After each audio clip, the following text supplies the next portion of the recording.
Well, hello ladies and gentlemen, and welcome back to OLC TV for some more Total War 3 Kingdoms. This time we're looking at the real life strategies of Cao Cao, specifically looking at Cao Cao's death place. This is a battle that took place between Cao Cao and Liu Biao and Zhang Xiu.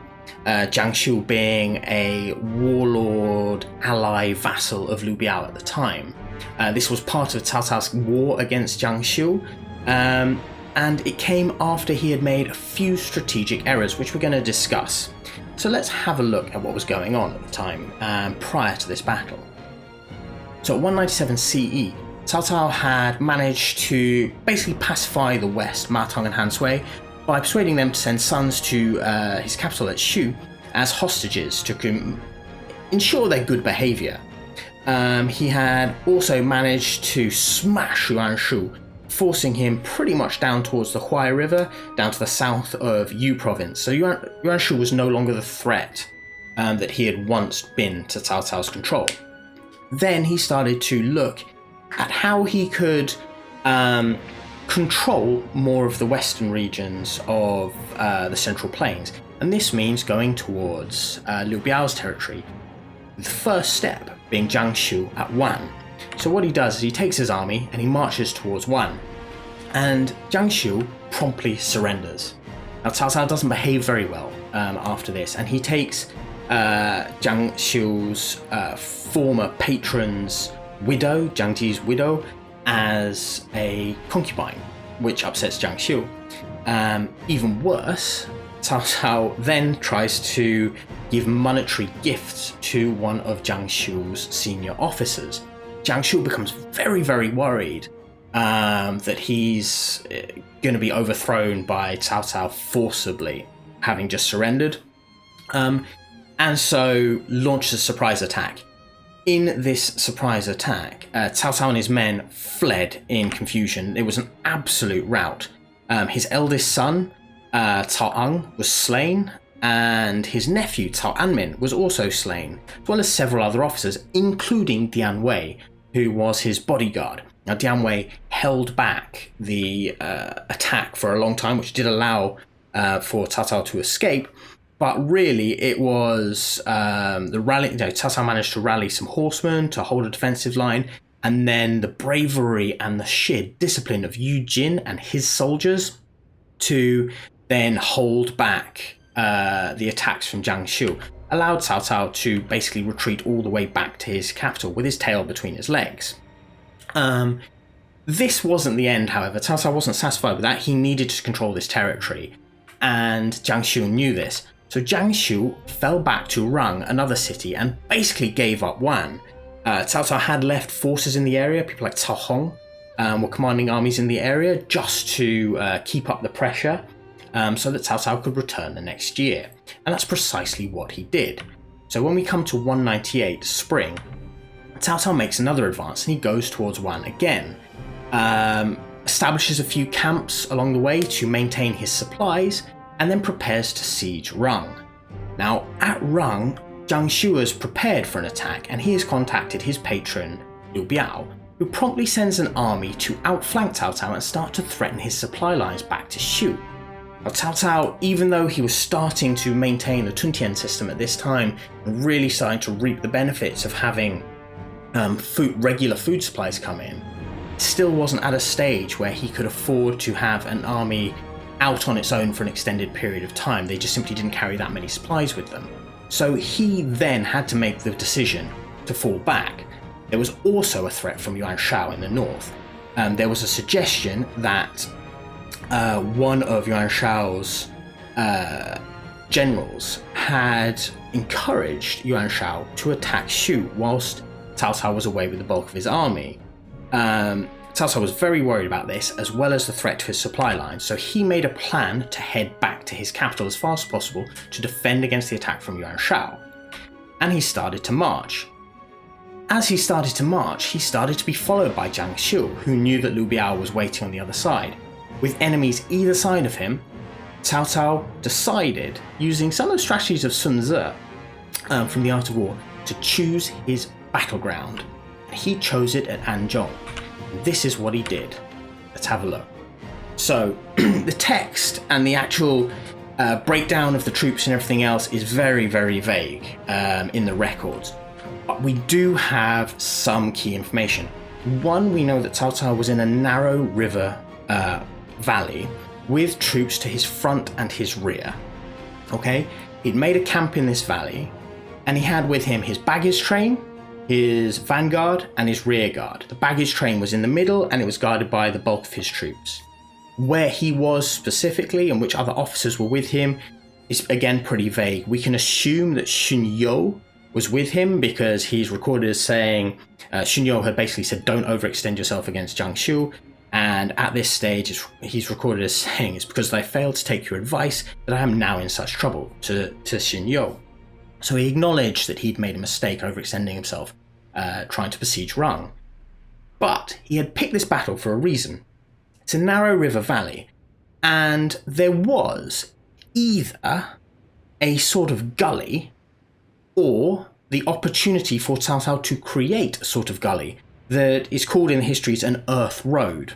And overnight, whilst they were camping with the troops blocking his retreat either way, his troops built this earth road or sort of reinforced this earth road. And Cao Cao moved his soldiers, a good chunk of his soldiers, to hide behind this earth road and set up an ambush. The next morning when dawn broke, Cao Cao decided to advance in a hurry, making it look like his men were panicking because they'd noticed Liu Biao's forces to the front, and so his baggage train and his main force advanced in this ragged order. In response to this, despite having very strong positions, Zhang Xiu and Liu Biao decided to come away from their strong positions and try and loot the baggage train. They charged straight into the baggage train, and a battle was about to begin. As the battle was just about to be joined, the order was given, and Cao Cao's troops who were hiding behind the earth road charged, went straight into troops that were not expecting any real conflict whatsoever. They thought they were going to be attacking a panicked, mostly baggage-related convoy. Instead, they found themselves against Cao Cao's better disciplined soldiers, attacking them from an ambush position whilst they were unprepared. This led to a complete rout of Liu Biao and Zhang Xiu's forces. From then on, Cao Cao had his way cleared all the way back to Xiu, and he could continue to march all the way there. Now, why is it called the Death Place?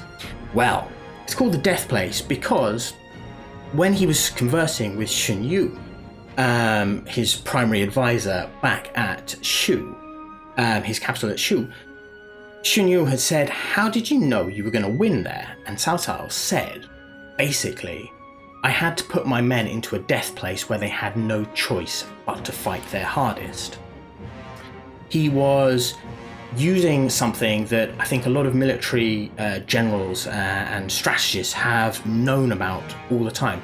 If you give enemies a chance to retreat, they don't fight so hard because they know there's a chance to live. Cao Cao had put his men in a position where there was no chance of retreat. So because of that, they had to fight their hardest to get out. And using a little bit of strategy, his troops could use either what was a natural landscape advantage to hide and ambush the enemy forces, or he created this himself to use it. Either way, it was absolute strategic brilliance. And Cao Cao was very aware of this in his campaigns, certainly when he was at war with Yuan Shao's sons. When he'd beaten them and beaten them and beaten them, they fled to Gongsun Kang up in the northeast. And Cao Cao was advised to go and attack Gongsun. But he refused. He said, nah, if I let these guys escape, then they're going to kill themselves. And I'm going to get their heads sent back to me and it's going to be no problem. He understood the merits of allowing people a place to retreat to rather than giving them no escape and having to fight someone to the death. This was, although we don't see the battle in minute details with the formations and everything else, this was still a piece of strategic brilliance by Cao Cao in a campaign that was riddled with mistakes by him, frankly.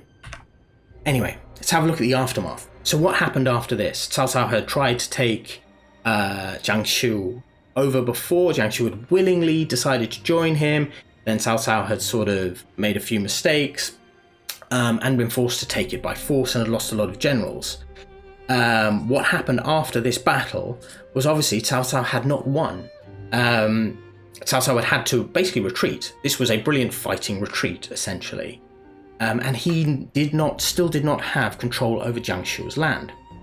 However, that didn't really hold him back that much, because later on he was able to bring Zhang Xiu under his control diplomatically.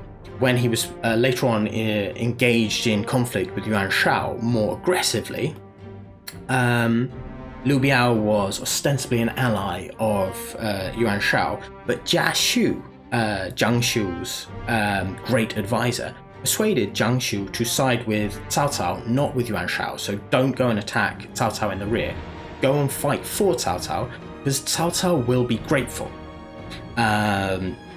Yuan Shao has lots of friends, has lots of stuff. He's bigger, he's more powerful. He's not going to give you the support and opportunity that you deserve, whilst Cao Cao will. Cao Cao's also a cleverer guy, a more strategic general, as you've seen with his conflicts with him. So eventually, Zhang Xiu decided to put a missive forward to Cao Cao saying, hey, I surrendered before, and then we had all this fighting, and I know I killed your son, but I'd like to be part of your side. And Cao Cao, in a brilliant piece of state diplomacy, said, yeah, come join me, gave him rewards for doing so, and then trusted him and took him with him on one of what must have been the most difficult campaigns in his career, outflanking the entire Wuhan tribes at Waiful Mountain. Of course, Zhang Xiu died on that campaign, but Jia Xu and people became brilliant strategists for him. So although this was a brilliant piece of fighting by Cao Cao, he did pretty much lose this campaign, and it wasn't until later that he managed to take over this territory. However, in taking over that territory, it gave him more of a right to advance into Liu Biao's land, which would eventually be the case with Liu Bei being there trying to persuade Liu Biao to attack Cao Cao. Liu Biao, of course, died. After his death, Cao Cao threatened and then conquered that province without really needing to fight for it, because Liu Biao's successor decided to side with him. So, yeah, that's it. Well, ladies and gentlemen, I really hope you've enjoyed that. It's not as in-depth with the actual battle tactics as my Battle of Jieqiao, but I think it does highlight some of the strategies that were being used at the time and the understanding of things like the art of war that the generals had. Certainly Cao Cao had. He really was a master of the art of war. If you have enjoyed this, please let me know below. Leave a like and subscribe as well. I love hearing the feedback and conversing about the tactics used at the time in the comments. It really is great hearing from you. And yeah, I look forward to seeing you next time for more of these. Thank you very much for joining me. Bye-bye.